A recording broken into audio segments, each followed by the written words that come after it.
Oke, halo semuanya. Perkenalkan nama saya Trian Wijaya. Pada kesempatan kali ini saya akan mempresentasikan hasil pekerjaan saya selama magang di Traveloka dengan role backend engineer pada pada batch ketiga. Pada kesempatan kali ini saya tidak akan menyampaikan mengenai proses saya mendapatkan pekerjaan dan profil perusahaan tempat saya bekerja karena hal tersebut telah di-cover pada batch satu. Melainkan saya akan menyampaikan mengenai progres pekerjaan lanjutan yang telah saya lakukan dan hal-hal baru apa saja yang saya pelajari. Ya, pekerjaan magang saya yang berbeda dengan batch satu, terdapat proyek magang baru yang bertujuan untuk migrasi layanan EC2 ASG ke ECS dengan deployment pipeline-nya. Jadi untuk proses migrasi ini yang dimigrasi itu layanan head center. Nah, kalau kita lihat ini terdapat 4 service yang akan kita migrasi. Jadi ada tool, job, data, dan PAPI. Nah, kalau kita lihat di diagram yang di kanan, ini sebenarnya service ini sebenarnya nanti berkomunikasi dengan service-service yang ada di tim yang lain sih. Nah, jadi untuk komunikasinya, jadi untuk proses migrasi ini tentu saya perlu komunikasi dengan tim yang lain sih, terutama dalam hal permission dan segala macamnya. Next, untuk keuntungan proyek ini sebenarnya dengan proyek ini kita tidak perlu lagi mengatur instansi EC2 yang mana kita perlu mengatur konfigurasi OS dan meningkatnya produktivitas karena meningkatnya waktu deployment yang ada. Mengapa ini terjadi? Karena untuk waktu pembuatan kontainer itu jauh lebih singkat dibandingkan to back MI. Dan yang terakhir, peningkatan deployment dan rollback dengan pipelines. Jadi selain migrasi ke ECS, sebenarnya juga ada penambahan eh, mekanisme deployment yang lebih baik dan adanya suatu mekanisme rollback yang mudah. Next, untuk metodologinya sebenarnya agak berbeda jauh sih dengan batch 1. Jadi terdapat meeting sync setiap 2 hari sekali. Ya, meeting pertama untuk bahas assignment goals, meeting kedua untuk progres pekerjaan, dan meeting ketiga untuk retrospektif pekerjaan dari masing-masing anggota. Ya, kira-kira ini jadwal pekerjaannya. Jadi untuk magang ini sebenarnya saya gak cuma sendiri aja sih. Tapi untuk pembagian pekerjaannya ini yang saya lakukan ini pertama-tama itu mempersiapkan resource yang diperlukan untuk migration. Nah, yang saya lakukan itu untuk provision deployment shared resource saja. Jadi ini sebenarnya resource yang diperlukan untuk ya deployment staffnya lah. Nah, setelah itu apa yang dilakukan? Yang dilakukan yang kedua kali itu untuk melakukan migrasi di staging. Jadi kan tadi kan ada 4 service. Nah, itu yang saya migrasi 2 service yaitu yang job dengan yang data.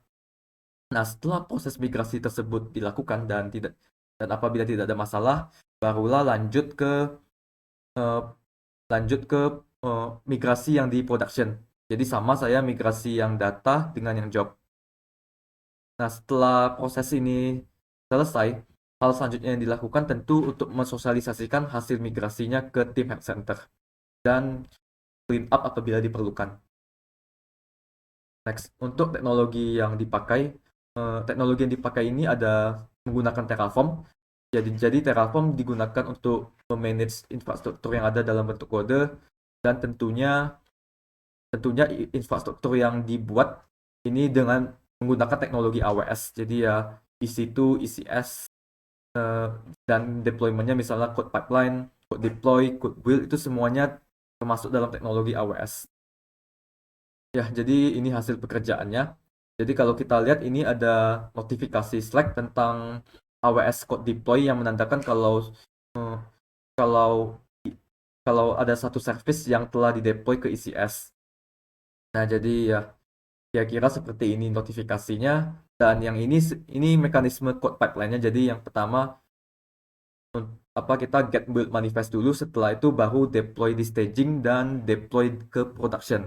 Nah, sebelum deploy ke production sebenarnya kita perlu approval. Jadi ini ada notifikasi Slack tentang untuk approvalnya.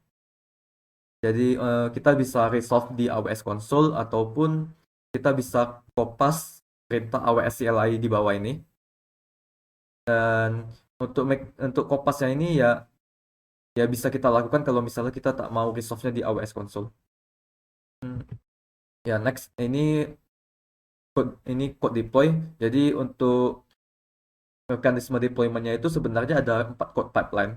4 code pipeline itu ntar masing-masing akan menjalankan masing-masing suatu code deploy untuk suatu service. Jadi ya sebenarnya nanti ini kelihatan di application-nya sih. Nanti ada service mana yang bakal di deploy. Jadi satu service mendapatkan suatu proses deployment-nya sendiri. Ya, ini mekanisme untuk rollback-nya. Jadi kalau misalnya kita mau misalnya ada notifikasi service yang ternyata ada suatu error atau masalah dan kita mau rollback. Nah, ini kita bisa rollback dengan menggunakan suatu fungsi lambda. Ya, jadi fungsi lambdanya ini kita tinggal masukkan aja suatu payload yang fokus siapa yang rollback, environment-nya misalnya production atau staging, version aplikasinya, dan service mana yang mau kita rollback.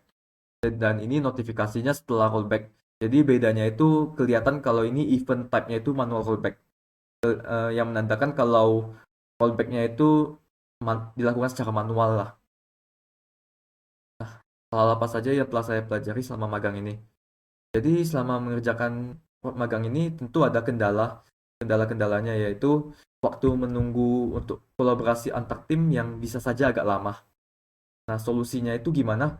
Solusinya itu tentu kita perlu usahakan kita agak proaktif untuk bertanya ke antar tim. Jangan menunggu jangan menunggu ke tim yang lainnya sebisa mungkin kita rencanakanlah dari awal untuk mengurangi waktu tunggunya lah.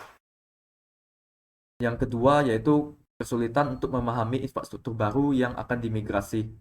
Nah, untuk solusi permasalahan ini tentu perlu baca dokumentasi terus dan pahami cara kerjanya, dan perlu juga bertanya ke mentor apabila ada hal-hal yang bermasalah. Dan untuk relevansi perkuliahan sendiri, saya merasa proyek ini memiliki beberapa relevansi dengan mata kuliah Jarkom yang mana dalam migrasinya perlu mengatur DNS dan private network. Dan yang kedua PPL untuk mekanisme CI/CD dan environment-nya. Dan PPW ya berhubungan dengan mekanisme CI/CD-nya. Untuk kesimpulan yang saya rasakan pada magang ini, saya merasa proses migrasi berjalan lancar dan tidak menemui masalah yang serius.